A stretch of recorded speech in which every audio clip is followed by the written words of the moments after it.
Let's work on the cocoa stand for our candy cane lane bench pillow.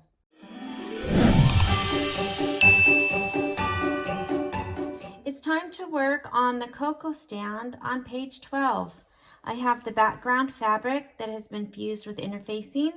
I have the batting and the brown material for the stand that has also been fused with interfacing. From the embellishment packet, I will be using the red glitter vinyl and the cork.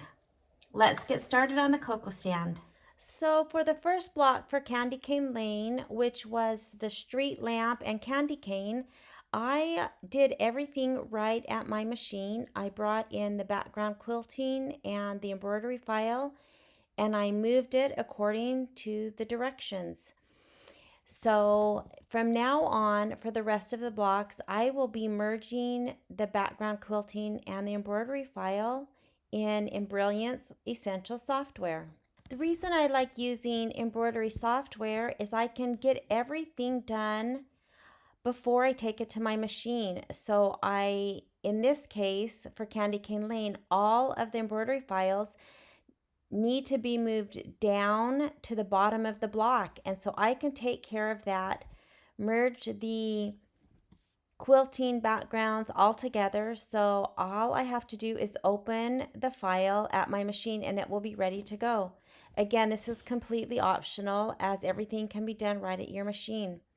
So for the next block, I can use the merge stitch file icon, but because I'm bringing in more than one design, I like to just open the folder where I keep all of my files.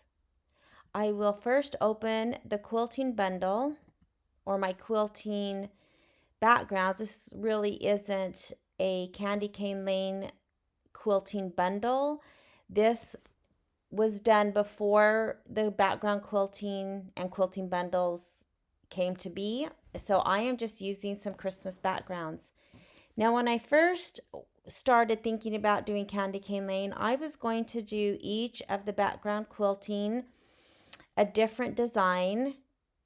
But then I decided, since this is Candy Cane Lane and it's like a street scene, I have decided to go ahead and use the same background quilting for all of the blocks. So I will choose the Christmas 2 block by block, and this design needs the 6x8 background quilting. Our first block used the 4x8, and our last block will use the 4x8. The other blocks will use the 6x8 size, so I will drag and drop that into the hoop. Now our next block is going to be the cocoa stand, so I will go back to my embroidery files and I will drag and drop the cocoa stand into the block. Now again, we will do the same thing as I did with the street lamp. I will select the design and I will use my down arrow key and move it to the bottom so that the bottom lines up with this inside orange line. Now, before I save this file, there are a few more things that I need to do. In the first block, I was just able to skip the steps that I didn't need, which again, you can do if you're doing this right at your machine. But because I'm in software, I'm going to go ahead and delete some steps. So the first step that I'm going to delete from the cocoa stand is this placement line, and that line is just a line showing where we actually moved it to line up with the inside orange line of the quilting design. And that is not a step that I need to stitch out. And again, because I'm in software, I've selected and I will hit delete on my keyboard. The next step is this placement line for the embroidery file. And again, I don't need that because that would be right on top of the background quilting. And that is there because this originally was not the same steps as we do now with Kimberbell. And so I need to go ahead and just delete that. If you're doing this right at your machine, you can just skip this step. but I will select and hit delete. Now the other things that I'm going to do, because I'm in software, is up with the background quilting. The background quilting for Kimberbell has 5 steps. There is the placement for the batting, the tack down of the batting, the placement of the fabric, the tack down of the fabric, and then the quilting. Well, we do need the placement for the batting because that shows where everything will be. I cut my batting exactly to that size, and so I do not need the tack down of the batting. So I am going to hit delete. The next step is the placement for the fabric, and it's only 1/4 of an inch past the batting, and our fabric is cut much larger, and so this is a step that is not needed. And so I will select that and hit delete. I do need the tack down of the background fabric, and then of course the quilting. Now the last thing that I'm going to do before I save my file is I'm going to select both designs. You can come to this right hand side, select the first design, hold the shift key down and select the second, and that will select both. You can drag a selection box over both. I am on a Mac, so I will command A, and that will select both designs. And then I'm going to come up to this rotate left and rotate the entire design. I am going to be using my 9x14 just like I did with the street lamp, and I will move it all the way down to the bottom when I bring it to my machine to save on my stabilizer. Again, this is just an optional step. So I have turned it the way I would like it to stitch out. So now I can come to File, Save Stitch File As, and I will name the design. I am going to put it into my Combined Files folder because I have made changes and have merged, and that is where I keep all of the files that I have made changes to. I will save, and then I will take this to my USB so I can take it to my machine. I will select Embroidery and go to my USB, and this time I will open the Combined Files folder, and I will select the cocoa stand and set and embroidery, and I still have my 9x14 frame because that is what I used last time. And now I want to move this down all the way to the bottom. I could just use my finger, but I can also go to layout and move, and it comes in centered, so I will just hit the down arrow and move it all the way. And because my hoop is attached, it won't go outside of the boundaries. Now I can start with the batting placement.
So I've got my two blocks 2 and 3 done, so I am going to go ahead and trim them.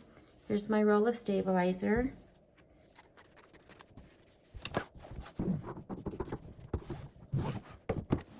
So for the cocoa stand, I'm going to remove the basting and then cut the stabilizer right next to my batting line so that I will not have any stabilizer in the seams. Then I will press and get this cut to size.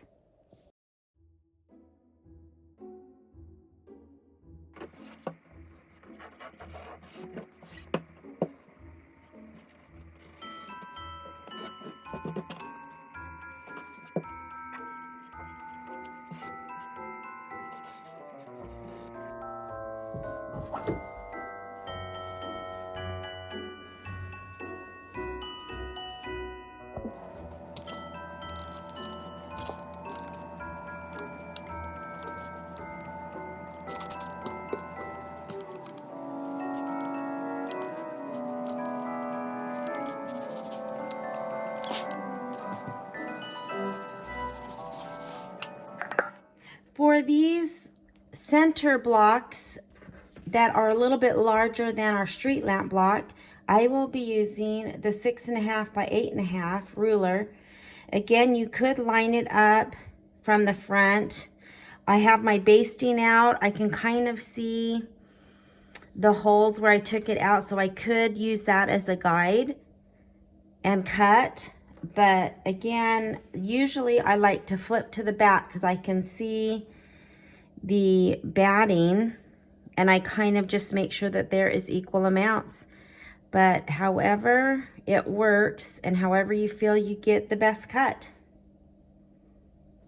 So I do want to point something out that I was just looking at.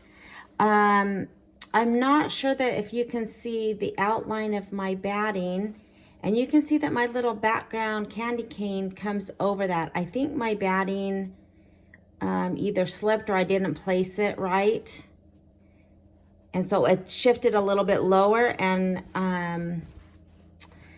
if you look on the back, of course, we moved these designs, which would be the bottom of the bucket and the bottom of these little feet, should be right at the bottom of the batting, and you can see that there's more batting. So somehow I got that off a little bit.